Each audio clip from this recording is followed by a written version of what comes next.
¿Cómo se puede ejercer la libertad de prensa si se amenaza, se agrede e incluso se mata a periodistas que revelan verdades incómodas? ¿Por qué México sigue siendo uno de los países más peligrosos del mundo para la prensa?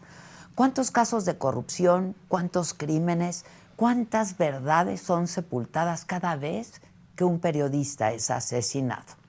En México, la gran promesa al iniciar el siglo XXI fue la llamada transición democrática. Los mexicanos esperábamos una sociedad más abierta, más plural, más incluyente y con menos concentración de poder. Ahora, este 2025 se cumple un cuarto de siglo desde que cayó el viejo régimen unipartidista. Ha habido grandes avances, sin duda, como la alternancia en el poder o la excelencia de nuestro Instituto Nacional Electoral. Sin embargo, uno de los grandes pendientes, sin duda, que sigue habiendo para alcanzar la verdadera democracia es justo eso, la libertad de expresión y el derecho para ejercer el periodismo.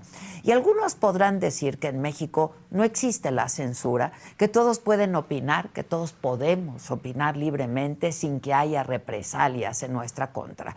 Pero la realidad es que en una de sus más recientes investigaciones, la organización Artículo 19 reportó que desde el año 2000 hasta el 2024 se han contabilizado 168 asesinatos de periodistas en nuestro país. Y esto significa que en promedio un periodista es asesinado cada 2 meses.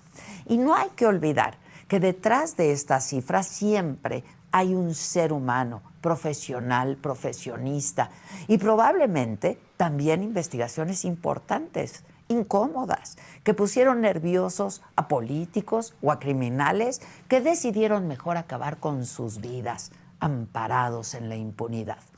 Es imposible garantizar la libertad de prensa cuando hay tantos homicidios a comunicadores. Sobre todo que estos asesinatos no solamente afectan directamente a las víctimas y a sus familias, tienen un efecto intimidatorio para otros periodistas que en todo caso prefieren alejarse de ciertos temas para evitar poner en riesgo su propia vida. Y lo peor es que este problema, que debería encabezar la agenda nacional, se ha mantenido intacto en los últimos 3 sexenios sin ninguna mejoría. Con Felipe Calderón se registraron 48 homicidios a periodistas, con Enrique Peña Nieto 47, con López Obrador también 47. Y aunque es demasiado pronto, por supuesto, para evaluar al actual gobierno, el sexenio de la presidenta Sheinbaum ya cuenta el caso de Mauricio Cruz Solís, asesinado el 29 de octubre del 2024 en Michoacán. Estos altísimos índices de violencia contra periodistas inician en el 2006, cuando arranca también la llamada guerra contra el narcotráfico, y se han mantenido virtualmente inalterados desde entonces, y pareciera que para detener estas agresiones es indispensable erradicar el problema de la violencia en general, la proliferación de grupos delictivos y las alianzas entre políticos y delincuentes. Uno de los problemas grandes de las agresiones contra periodistas es que los políticos se niegan a reconocerlas y que por lo tanto no toman las medidas necesarias para que se detengan. A nivel nacional, el sexenio más grave fue el del expresidente López Obrador. 2022 con 13 homicidios. Es el año que concentra el mayor número de asesinatos contra comunicadores. Un año después, 2023, Artículo 19 documentó 561 agresiones contra la prensa en nuestro país, es decir, una agresión cada 16 horas. Estos casos incluyen 23 secuestros, 5 homicidios, 124 intimidaciones y 100 amenazas. Pero López Obrador no solamente no atendió estos casos, sino que desde la mañanera descalificó, insultó, difundió datos personales de muchos comunicadores opuestos a su gobierno. Comportamientos como estos, que a principios del siglo parecían inaceptables, pues la verdad es que se están volviendo más comunes en el mundo, ¿eh? López Obrador, Donald Trump, Milei, entre muchos otros, son un ejemplo bien clarito de que las relaciones entre periodistas y políticos cada vez son más frontales.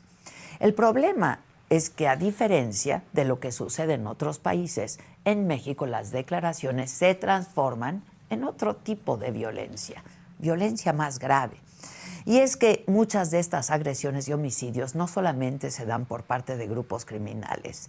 A veces son los propios políticos que, aliados con los delincuentes, deciden intimidar, agredir y hasta matar a los periodistas. A nivel estatal, el más extremo fue el del exgobernador de Veracruz, Javier Duarte. Su sexenio, que comenzó en diciembre del 2010 y que finalizó el 30 de noviembre del 16, es el más letal, del que se tenga registro. 18 periodistas asesinados. Esos 6 años en Veracruz son responsables de más del 10% de los homicidios contra comunicadores. Entre ellos hay algunos casos pues que fueron muy públicos, muy renombrados, como el homicidio del fotoperiodista Rubén Espinosa, que fue torturado, asesinado en el 2015 aquí en la Ciudad de México, en un departamento de la colonia Narvarte, junto con 4 mujeres. Este año, la presidenta Claudia Sheinbaum tiene no solamente esta enorme oportunidad, pero también la obligación de mejorar a sus predecesores y de garantizar la seguridad de periodistas. Los mexicanos tenemos derecho a conocer la verdad, ese es nuestro trabajo, a expresar nuestras opiniones y a investigar y a cuestionar a los políticos y a los grupos criminales libremente.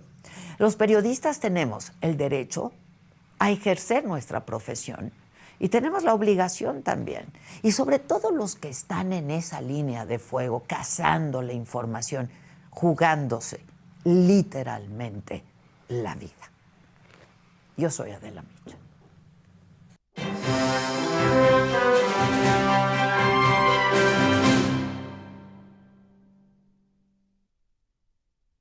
Para hablar de este tema hacemos contacto justamente con Leopoldo Maldonado. Él es director regional para México y Centroamérica de Artículo 19. ¿Cómo estás, Polo? Buenos días, feliz año.